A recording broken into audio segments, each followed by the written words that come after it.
I don't think anyone ever forgets the moment they realize their family doesn't want them anymore. For me, that moment came on my 16th birthday. Most kids get a cake, a couple of awkward hugs from relatives, maybe some half-thought-out gifts.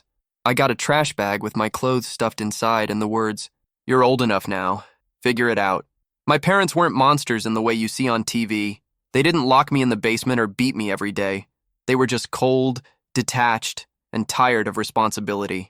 I was the youngest of 3 kids, and by the time I came along, my mom already looked at life like it had stolen something from her. My dad was the kind of man who believed kids were expenses, not people. He provided food and a roof because the law said he had to, not because he cared. Growing up, I learned early not to expect affection. My mom's love language was criticism. She'd tell me my hair looked messy, my clothes were wrinkled, my grades weren't good enough. My dad's language was silence or sometimes anger if I asked for too much. I envied kids at school whose parents showed up for sports games, who had birthday parties with balloons and laughter. I never even invited friends over because I knew how awkward it would be. But still, I didn't expect to be discarded. 16 felt like such a fragile age. You think you're grown because you can stay up late and argue with adults, but really, you're just a kid with no idea how the world works. On that morning, I woke up thinking maybe, just maybe, they'd surprise me with something nice. Not a big celebration, but at least a happy birthday. Instead, I walked into the kitchen, and there it was, my backpack and a black trash bag on the table. My dad sat with his coffee, not looking at me. My mom was standing by the counter, her arms crossed. "What's this?" I asked. "You're 16, my mom said flatly. "We've done our part. You need to start your own life now." I thought it was a sick joke. I laughed nervously, waiting for one of them to crack a smile. Neither did. My dad finally looked up and said, "You'll figure it out. Time to be a man." That phrase burned into me like acid. Be a man. I didn't even know how to pay for a bus ticket, let alone survive on my own. But they didn't care. By noon, I was outside, holding a bag of clothes and a few dollars I'd saved from mowing lawns. That was it. No goodbyes, no hugs, just the front door slamming shut behind me. At first, I just walked. My hometown wasn't big, but it felt enormous that day. Every corner seemed to remind me how small I was. I sat on a bench near the library for hours, watching people go about their normal lives, while mine had just imploded. By evening, panic set in. Where was I supposed to sleep? I had no relatives nearby, no close friends I trusted enough to beg for help. I wandered into a gas station and bought a bottle of water and a cheap sandwich. I ate it outside under the buzzing neon lights, trying not to cry. 16-year-old boys aren't supposed to cry in public, right? But I did, quietly, my head down, wishing someone, anyone, would see me and care. That first night, I slept behind the library. It was summer, so the air was warm, but the ground felt cruelly hard. Every sound made me jump. Footsteps, car doors slamming, even crickets chirping. I hugged my bag tight against me like it could protect me from the world. The next morning, I woke up with a sore back and a pit in my stomach. Survival mode had kicked in. I remembered hearing about a shelter downtown, so I walked there. It was full of people, adults mostly, who looked hardened and broken. They gave me a blanket and a spot on the floor. I should have felt grateful, but instead, I felt like I'd fallen into a hole I might never climb out of. At the shelter, people came and went. Some were kind, some scary, some lost in their own fog of addiction. I was the youngest by far. A few of the older guys teased me, calling me baby or kid, but one man named Marcus took me under his wing. He was in his 30s, tall, with a rough beard and eyes that had seen too much. "You don't belong here," he said one night. "You're too young, you need to get back to school, get a job, something." I told him my parents didn't want me. He shook his head and muttered, "Some people shouldn't have kids." Marcus gave me advice on where to find free meals, how to keep my stuff safe, how to avoid the guys who might try to steal from me. Without him, I don't know how I would have made it through those first few weeks. But even with his help, life was brutal. I tried to keep up with school, sneaking into the library to do homework, but eventually, I just stopped going. How could I care about algebra when I didn't even know where I'd sleep that night? Every day felt like a test I hadn't studied for. I learned which churches gave out food on which days. I learned how to make a dollar stretch into a meal. I learned how invisible you become when you're young and homeless. People don't look at you, or if they do, it's with suspicion, like you must have done something to deserve it. I started to wonder if my parents were right. Maybe I was meant to figure it out alone. Maybe I wasn't worth the effort. Those thoughts crept in late at night when the world was quiet, and I couldn't distract myself. Still, something inside me refused to give up.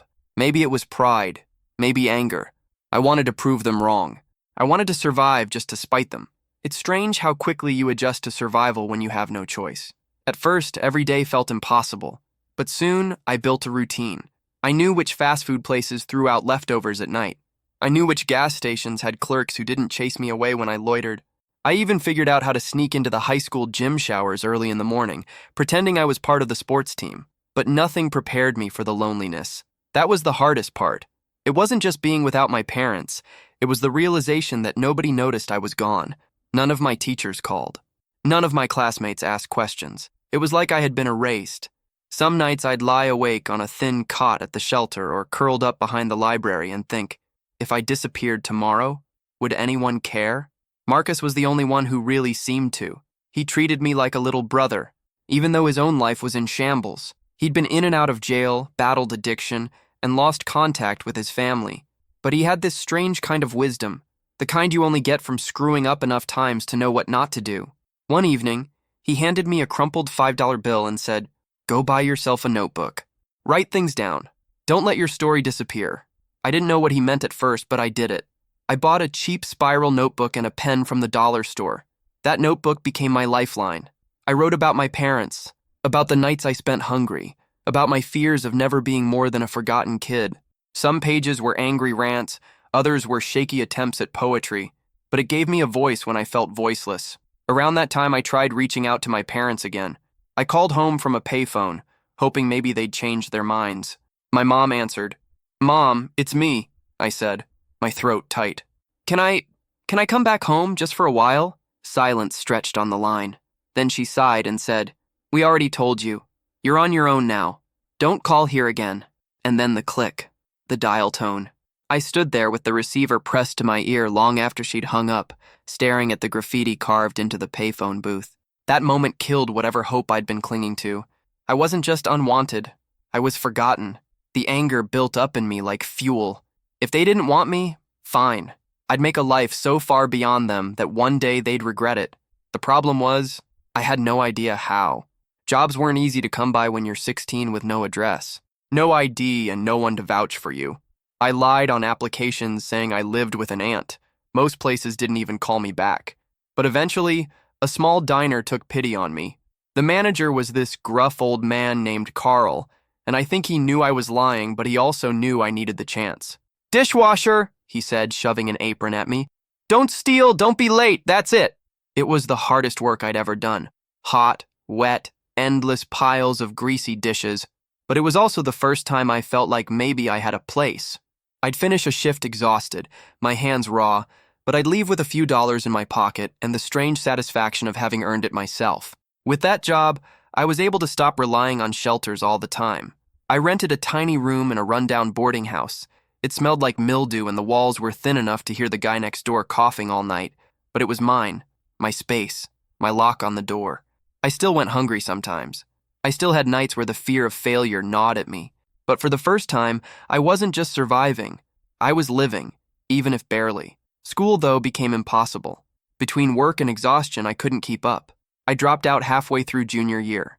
My guidance counselor called once, but when I explained I had to work, she just said, "That's a shame," and hung up. That was the end of my education. I thought about my siblings sometimes. My brother was in college, my sister already married with kids. Neither of them reached out to me, not once. I don't know if my parents told them not to, or if they just didn't care. But I remember seeing a family photo posted by one of my cousins on social media.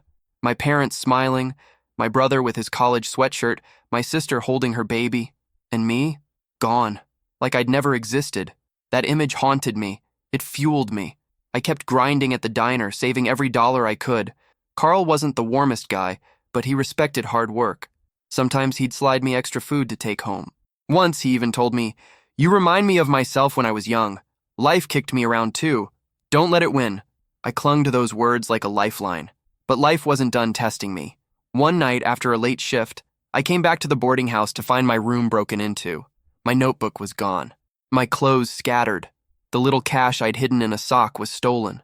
I sat on the floor, staring at the empty space where my notebook had been, and felt something inside me break. That notebook had been my only proof that my story mattered, and now it was gone. That night, I almost gave up. I sat on the edge of my bed, staring at the cracked paint on the wall, wondering if maybe my parents had been right. Maybe I wasn't meant for anything. But then I remembered Marcus's words, "Don't let your story disappear." So I picked up another notebook, and I started again. Starting over became a pattern in my life. Every time I thought I had a foothold, something would knock me down, but I refused to stay down.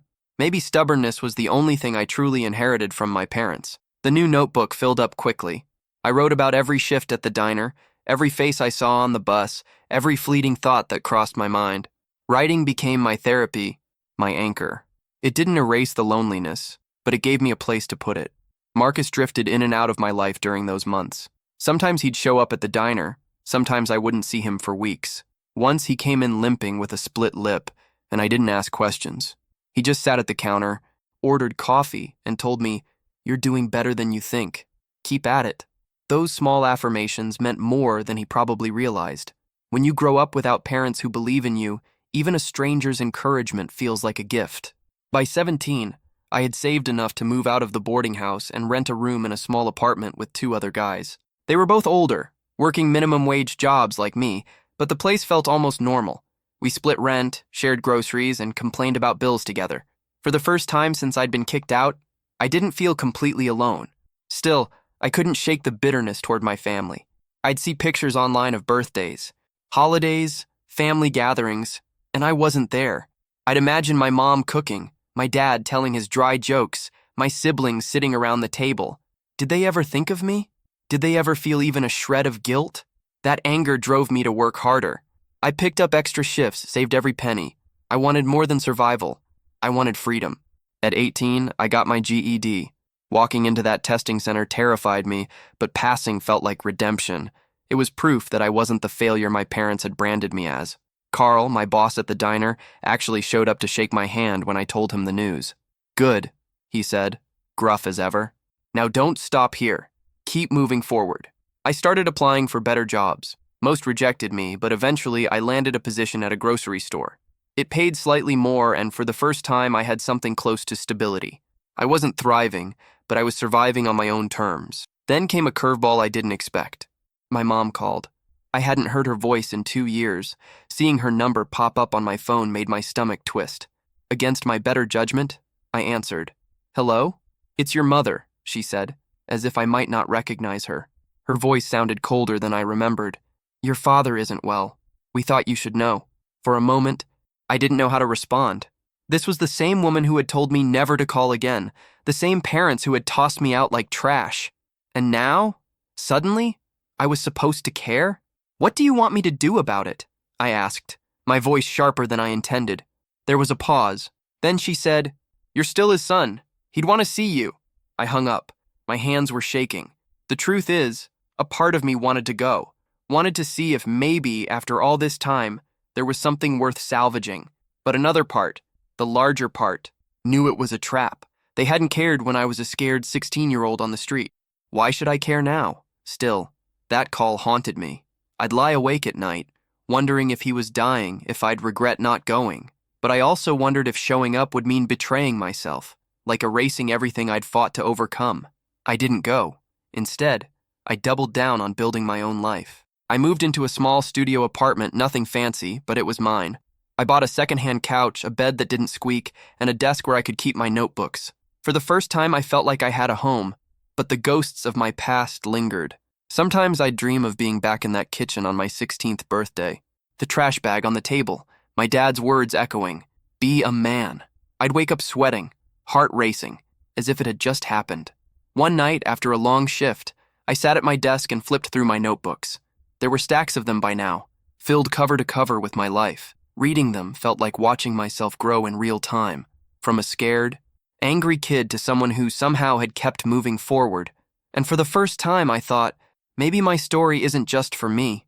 Maybe someone else out there, another kid, alone and discarded, needs to hear it.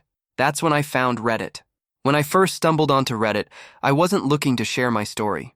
I just wanted distraction, a place to scroll endlessly and forget about the silence in my apartment.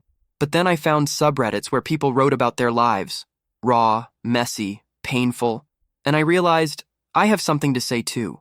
The first time I posted, I was terrified. I wrote about the day my parents kicked me out, how it felt to stand on the sidewalk with my life stuffed in a trash bag. I expected silence, or worse, mockery. Instead, strangers responded with compassion. "I'm so sorry you went through that. You didn't deserve that. You're stronger than you realize." I cried reading those comments. For the first time, people I'd never met affirmed what I had always needed to hear, that I mattered, that I wasn't crazy for hurting, that my pain was real. That validation lit something inside me. I kept writing, post after post, about the nights in the shelter, about Marcus and his advice, about the diner and Carl's gruff kindness. People followed along, encouraging me, asking for updates. It felt like building a family out of words. But writing publicly also forced me to confront things I had avoided, like the anger. God, the anger. Every time someone said, "Your parents are awful," I felt both vindicated and hollow, because deep down, I still wanted them to love me. No matter how hard I tried to bury it, that craving was there. Around this time, Marcus disappeared again. I hadn't seen him in months when I heard from another shelter regular that he'd been arrested. Drugs, theft, the usual. I felt a pang of guilt, like maybe I should have done more to help him. But then I remembered, I was still just trying to save myself. Meanwhile, life outside Reddit kept grinding forward. I worked at the grocery store, sometimes pulling double shifts just to keep the bills paid. It wasn't glamorous, but it gave me stability. I started dreaming about more. Maybe college, maybe a career, something bigger than just survival. One night I got another call from my mom. This time I let it go to voicemail. Her voice was flat. "Your father passed away. The funeral is Saturday." I listened to that message 3 times. My chest tightened, but not in the way I expected. I didn't feel grief. Not exactly. More like emptiness. He had been gone from my life long before he died. I didn't go to the funeral. Instead, I wrote in my notebook, "I mourn the father I never had, not the one who died." The weeks after that were strange. Sometimes I'd feel guilty, like maybe I should have been there. Other times I felt free, like a chain had quietly fallen away.